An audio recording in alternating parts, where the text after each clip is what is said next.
Welcome home, everybody. It is another edition of Native Land Pod, where I am your host, Angela Rye, especially for the solo pods. I'm missing my dear co host and sister and brother, Tiffany and Andrew. But today we're going to get into something that is near and dear to the hearts of many. Right now we are facing trouble really on every side. And as we face that trouble, we have to hold on to hope. We're trying to hold on to hope in an era that has tried diligently and violently to erase us, Black culture, Black books, Black art, Black people. And in the middle of that erasure, there is still a fight that continues. Again, you know that we've been on our State of the People Power Tour. And on that tour, we've seen just how much it is important that Black people have relief, that we work together to find those points of relief, and that we also work together to shape, to develop, and to strategize around policy. One thing that Black folks have been arguing for a really, really long time, really since before emancipation in this country, is reparations. I often reference HR 40, which was first introduced in the House of Representatives by Congressman John Conyers, who was one of my former Congressional Black Caucus bosses. He began introducing reparations legislation in 1986, I believe.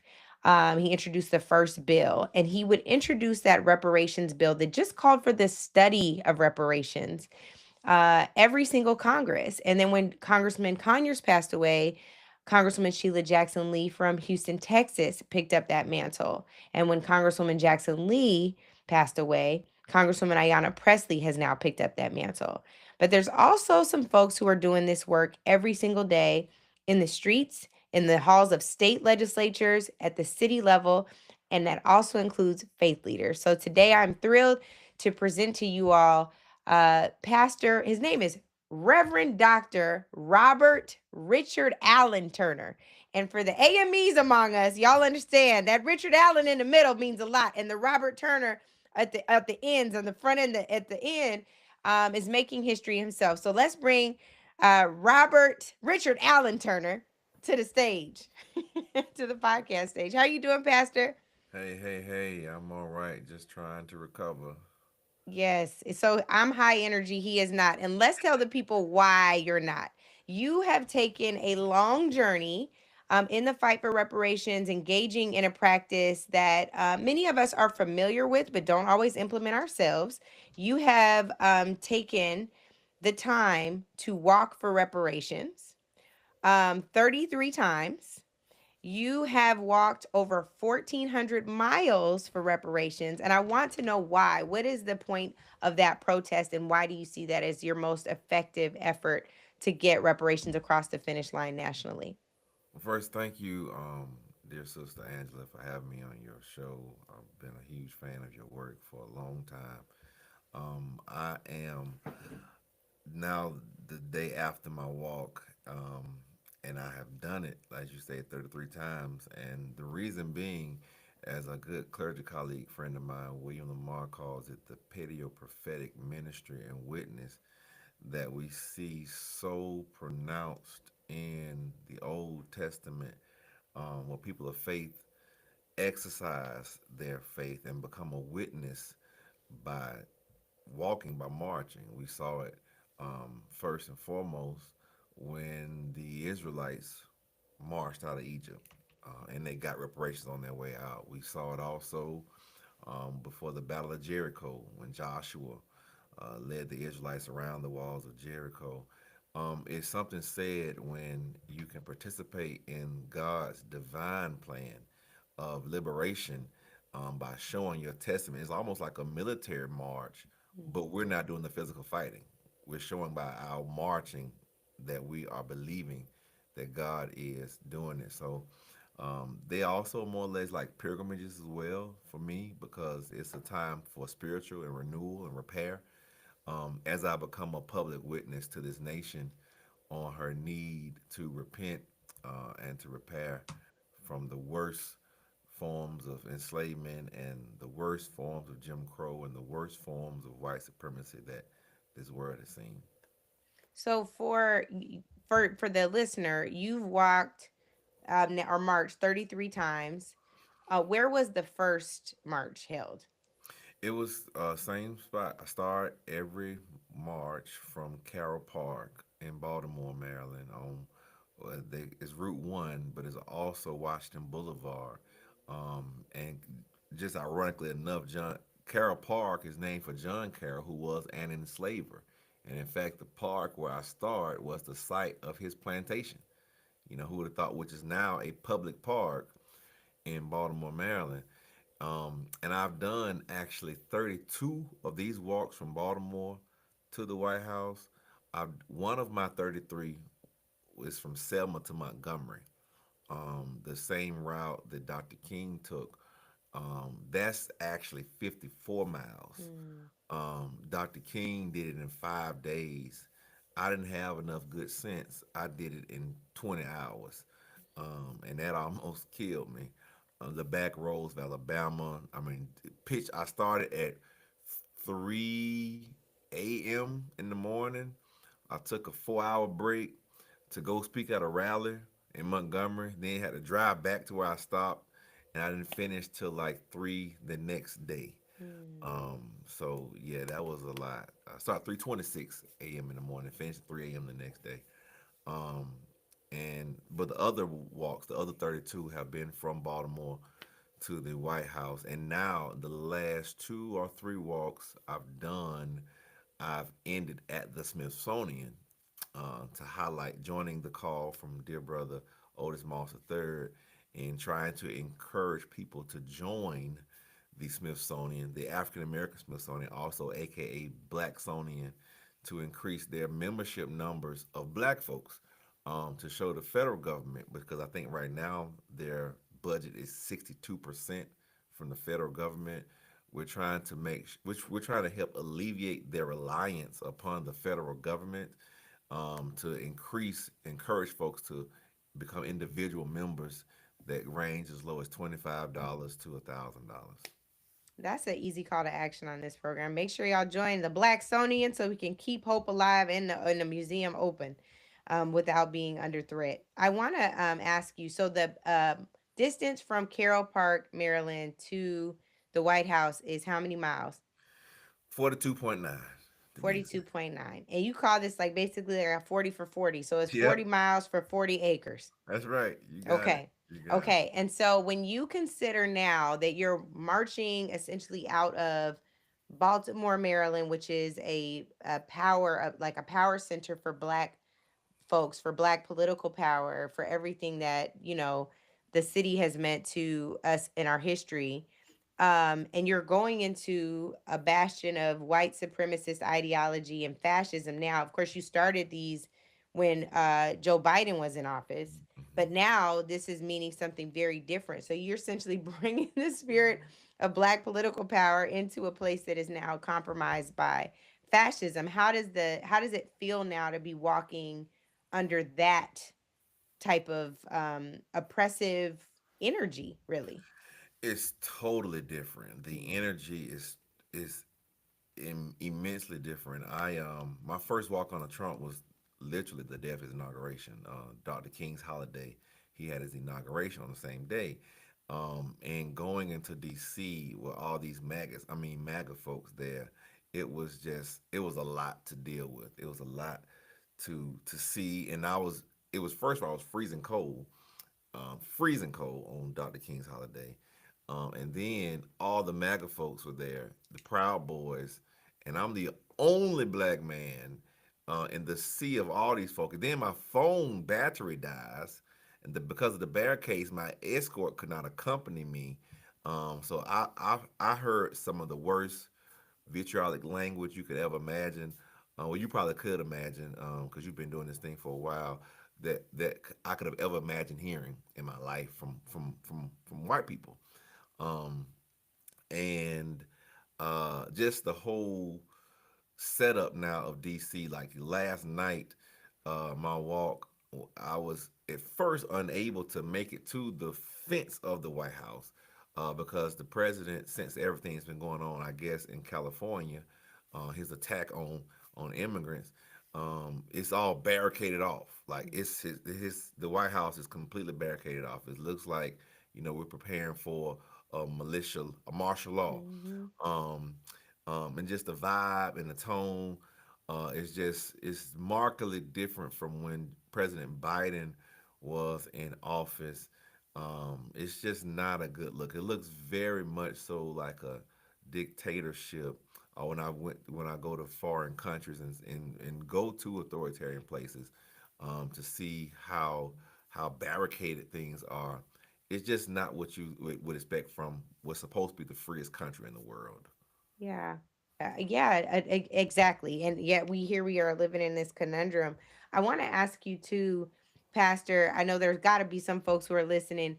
For me, growing up with my dad, who is a marcher, especially around Dr. King's Day, which of course you just referenced, 5 miles was a lot for a little kid. I would be like, at the end, be like, y'all gonna have to put me in the back of this Seattle medium van and ride me the rest of the way, or somebody got to pick me up. My feet hurt. So I want to know how you prepare for this and monthly at that. So how do you prepare for doing these marches? It's really depends on the time of the year. So my winter marches are a lot different.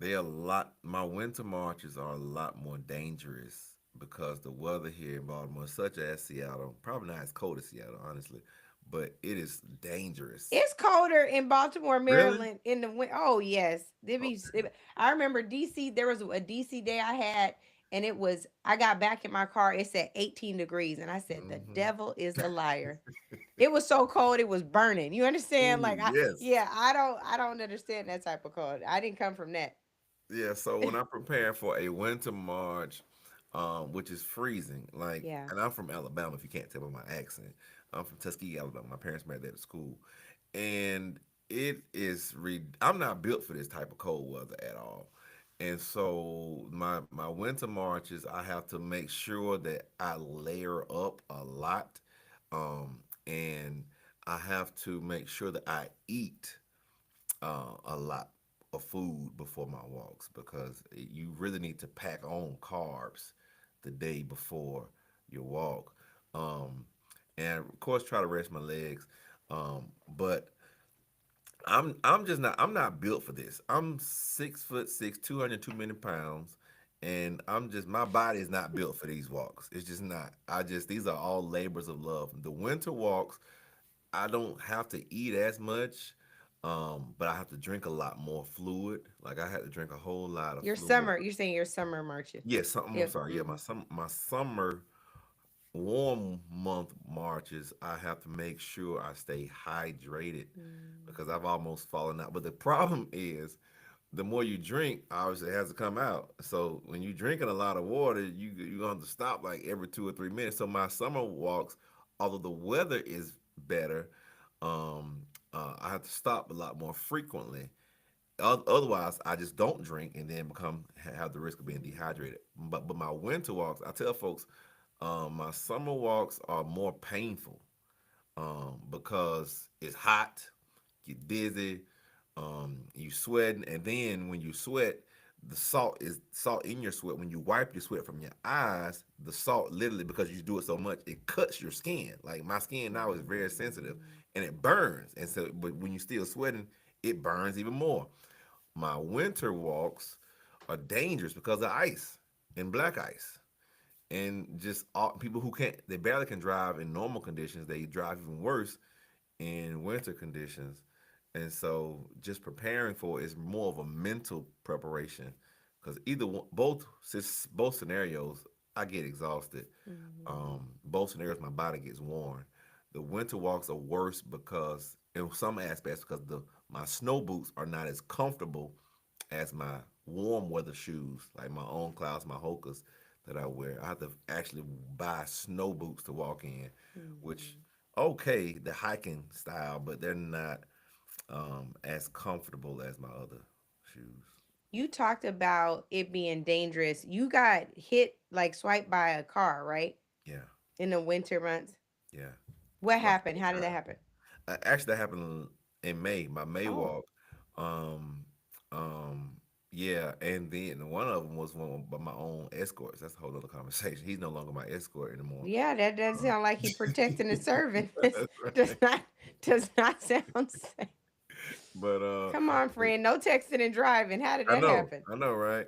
Um, but the first one I was hit by a passerby who he had to make an effort to veer off to hit me because I'm on the sidewalk, and he was on the highway, and he drove off across the white line, and his passenger mirror hit me on the left side of my body, my shoulder. Thank God I am a pretty nice sized man. Um, I did not fall, and I mean, I felt it, but it was more like to me, it felt like somebody just pushed me in my shoulder. Then Mhm. nobody was behind me, and there was this car that just, pushed me pretty hard. But I thankfully I didn't fall down. I had my sign in the other in my right hand, and he hit me on my left shoulder. And I haven't gone to the hospital. I don't feel any pain from it, not at the moment. But I kept walking. I kept walking, and in fact that walk was in honor of John Conyers on his birthday, Mhm. May 16th. I did it in honor of him, and the walk yesterday was in honor of A. Philip Randolph. I love that. I love that. So the you have these your muses for your walks. You talked about your preparation. Now this is the day after your walk. Again, 1,400 plus miles so far. What do you do to repair? We talked about prepare. What do you do to repair? I don't do that well. I'm supposed Mm. to be resting today, but I'm in my office, as you can tell. I I'm gonna tell myself I'm gonna do a foot soak, because blisters, and I have size 15 feet. It covers a lot of surface area. None of the athletic socks that they sell, or the cushion things, are big enough really for my Mm. size feet. I would make a great spokesperson for some athletic attire because I've tried out everything. Um, but really, I'm supposed to keep my legs elevated. I Yeah. have a huge appetite on today, whereas yesterday I was on adrenaline. Today, you feel how human you are. Yeah. Yesterday, I'm more or less on a mountaintop experience because I'm thinking about A. Philip Randolph. I'm thinking about our ancestors. I'm thinking about those who've gone on before us and done this work throughout their lives and sacrificed some sacrificed their lives. So I'm all in meditation with them and the Word and communing with God.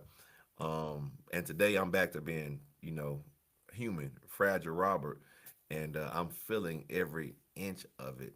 Um, and so today I try to take it easy, but hence is the life.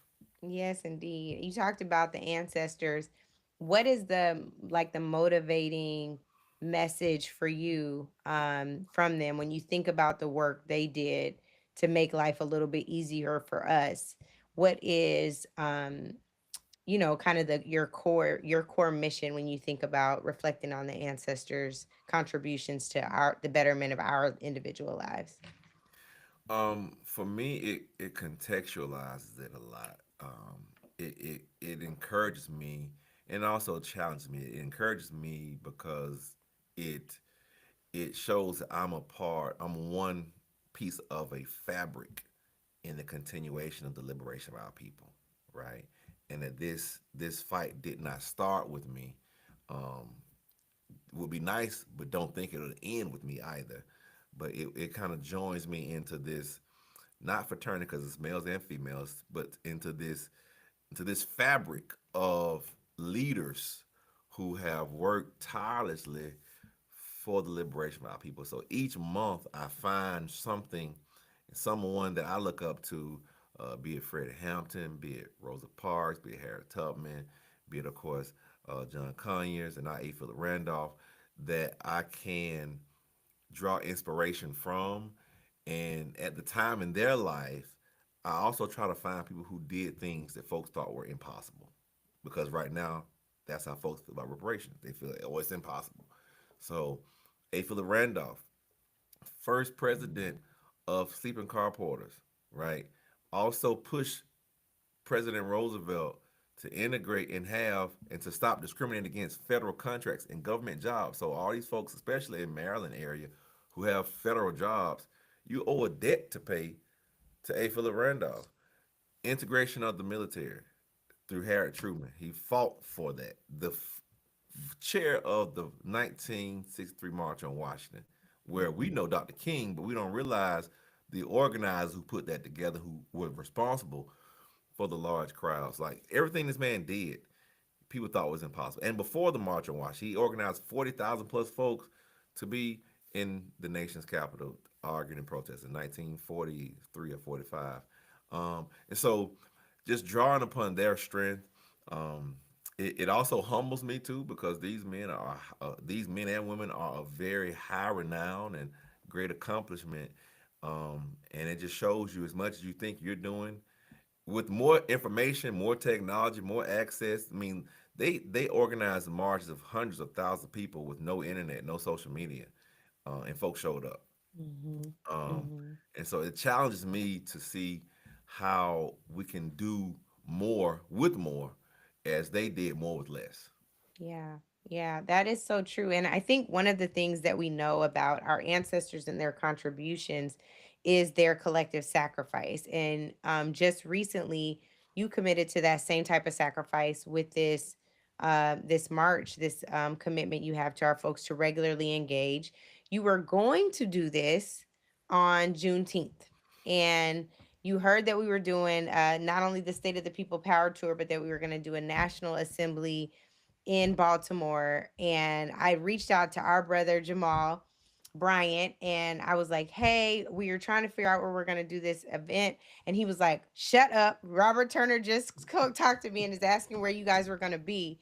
And I called you, and it wasn't 35 seconds into the conversation before you said we absolutely could hold this really important and historic convening at Empowerment Temple AME Church. So I want to know, what made you say yes? Why is it important for us to all gather as a people right now? And what would you say to folks who are considering coming to Baltimore June 19th through the 21st? Why did I say yes first and foremost? Who was the question person gave me the question? Angela Rye. I mean, it had to, and because I know you are someone who takes our community's issues seriously, and really you have committed your life to the progress of our people. Um, I don't just lend space willingly. I feel like it is in great hands. I feel like it is in great hands and a great valued trustee of our leadership. Um, and the state of the people, it has been very successful. In fact, once I found out you all were coming to Baltimore, I was trying to find a way just to register. Like, hey, I want to attend, but I couldn't. I didn't find out where it was, and that's when I asked Jamal about it. And of course, the rest is history.